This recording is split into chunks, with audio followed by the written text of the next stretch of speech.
पिछले सूत्र में चित्त की वृत्ति का निर्बीज योग का स्वरूप बतलाने के लिए संप्रज्ञात योग समाधि का विवेचन किया। अब जो असंप्रज्ञात योग यानी निर्बीज समाधि, जिसमें चित्त की वृत्ति का पूर्णतया निरोध हो जाता है। योगश्चित्त वृत्ति निरोधात्, यानी योग सिद्ध हो जाता है। चित्त वृत्ति का निरोध होने से योग सिद्ध हो जाता है। तदा द्रष्टु स्वरूपे अवस्थानम, तब दृष्टा अपने स्वरूप में यानी नित्य केवल सुख दुखातीत शांति में प्रतिष्ठित हो जाता है। उस अंतिम योग का स्वरूप अब बतलाते हैं, जिसके सिद्ध होने पर दृष्टा की अपने स्वरूप में स्थिति हो जाती है, जो कि इस पातंजल योग दर्शन का मुख्य प्रतिपाद्य विषय है, जो जीव की नित्य केवल अवस्था है।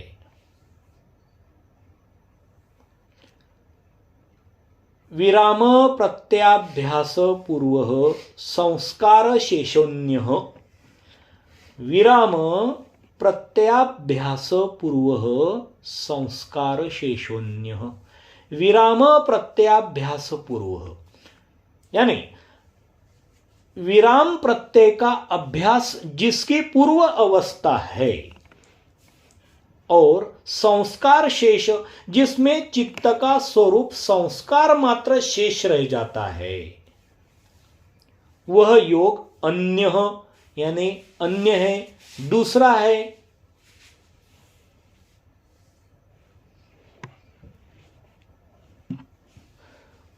विराम प्रत्यय का अभ्यास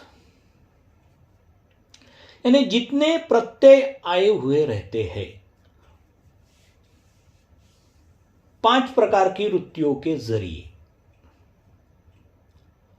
प्रमाण, विपर्यय, विकल्प, निद्रा और स्मृति, इन 5 चित्त की वृत्तियों के जरिए जितने भी प्रत्यय चेतना को आए हुए रहते हैं, उनका विराम हो जाने के लिए यानी उनसे उपराम पाने के लिए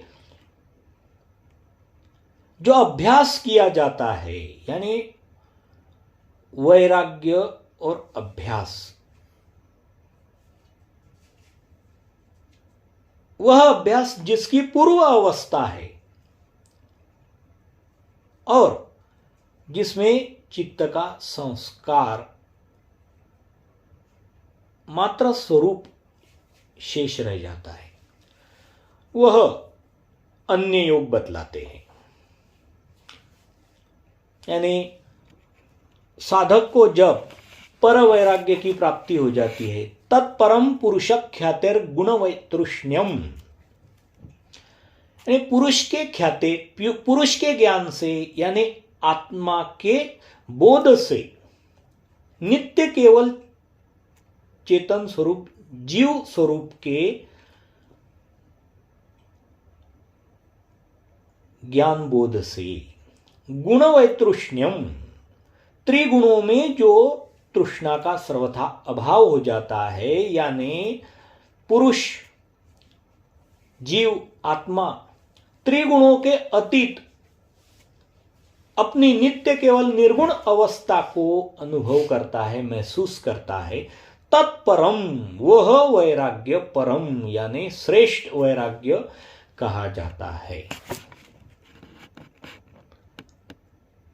और उस समय यानी पर वैराग्य की प्राप्ति हो जाने पर, दृष्टा अपने स्वरूप में अवस्थित हो जाने पर, स्वभाव से ही चित्त संसार के पदार्थों की ओर नहीं जाता, क्योंकि उसके पहले अपर वैराग्य का अभ्यास किया हुआ रहता है। यानी दृष्टानुश्रविक विषय वितृष्णस्य वशीकार संज्ञा वैराग्यम, जो दृष्ट यानी देखे हुए और अनुश्रविक यानी सुने हुए विषय वितृष्णस्य विषयों में तृष्णा रहित चित्त की जो वशीकार संज्ञा यानी वशीकार नामक अवस्था है वह वैराग्यम, वह अपर वैराग्य है जिसे सर्वज्ञ श्री चक्रधर स्वामी जी ने इहामुत्र फल उपभोग विरागो वैराग्यम नाम से बतलाया हुआ है कि इह यानी इस पृथ्वी तल पर के और अमूत्र यानी परलोक के देवी देवताओं के स्थानों के सुख फलों के उपभोग में विराग हो जाना ही वैराग्य की अवस्था है, वह अपर वैराग्य की अवस्था है। उसमें भगवान श्री कृष्ण ने बतलाए हुए आत्मसंयमन योग रूप ध्यान का अवलंबन करना पड़ता है। यानी 5वें अध्याय के अंत में भगवान श्री कृष्ण जो इंद्रियों के विषयों से प्रत्याहार कर प्राणापान वायु को समान करने का आत्मसंयमन योग रूप साधन बतलाते हैं जिससे स्थित प्रज्ञ अवस्था घटित होती है। और स्थित प्रज्ञ होने के लिए भी जो उपाय भगवान श्री कृष्ण ने दूसरे अध्याय में बतलाए हुए हैं वह सब अपर वैराग्य नामक साधन है। और फिर वह योग यानी आत्मसंयमन योग सिद्ध हो जाने पर स्थित प्रज्ञ अवस्था जब फलित हो जाती है तब दृष्टा अपने स्वरूप में अवस्थित हो जाता है। उस समय पर वैराग्य घटित होता है और उस अवस्था में फिर चित्त अंतःकरण स्वभाव से ही इंद्रियों के जरिए संसार के पदार्थों में नहीं भटकता, उसमें कोई रुचि रस उसे नहीं उपजता, इसलिए आकर्षण भी नहीं होता। अंतःकरण उनसे यानी इंद्रियों के विषयों से अपने आप उपरत हो जाता है। उस उपरत अवस्था की प्रतीति का नाम ही यहां पर विराम प्रत्यय कहा गया है। यानी जो प्रत्यय आते थे इंद्रियों के जरिए बाहरी विषयों के संबंध से अंतःकरण में जो प्रत्यय आते थे, अनुभव आते थे, यानी रजतमो गुण के प्रभाव से राग द्वेष उपज कर जो कुछ भी 5 वृत्तियों के जरिए जो आसक्ति मोह की भूमिका अंतःकरण में निर्माण होती थी उसमें विराम हो जाता है। यानी उससे अंतःकरण उपराम पा जाता है, उसे विराम प्रत्यय कहा है कि प्रत्ययों से विराम हो जाना, प्रत्ययों से अनुभव से इंद्रियों के विषयों के अनुभव से एवं चित्त के वृत्तियों से उपराम पाना, प्रत्याहार होकर अंतर्मुखता से अंतःकरण अपने आप में स्थिर हो जाना, शांत हो जाना, स्वस्थ हो जाना। इस उपरति की प्रतीति का अभ्यास क्रम भी जब बंद हो जाता है उस समय चित्त की वृत्तियों का सर्वथा अभाव हो जाता है और केवल मात्र अंतिम उपरत अवस्था के संस्कार से ही चित्त युक्त रहता है। पूर्व संस्कार शेषो अन्य। फिर निरोध संस्कार के क्रम की समाप्ति होने से वह चित्त भी अपने कारण में लीन हो जाता है।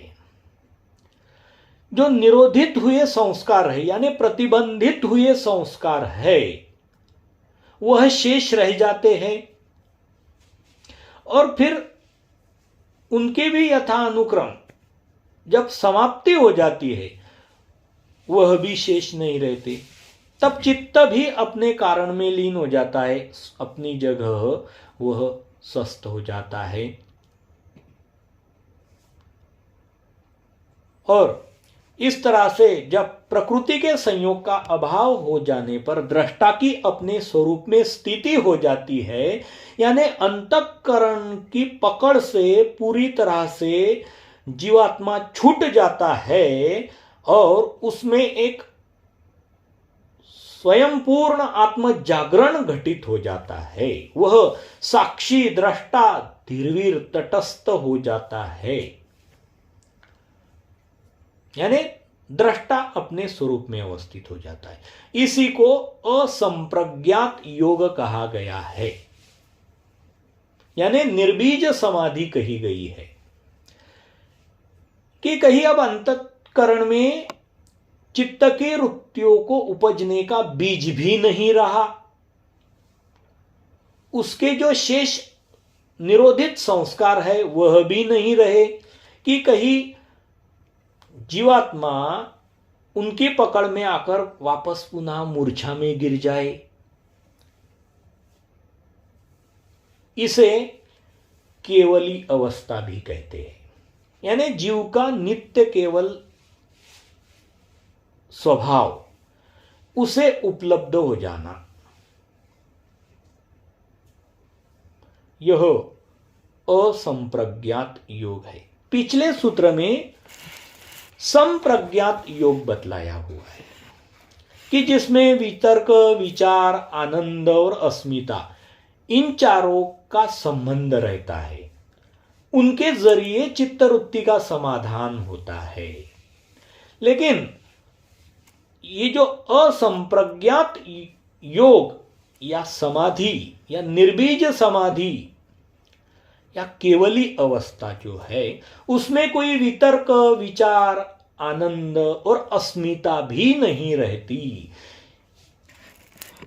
शेष मात्र नित्य केवल निर्गुण अवस्था का बोध रहता है।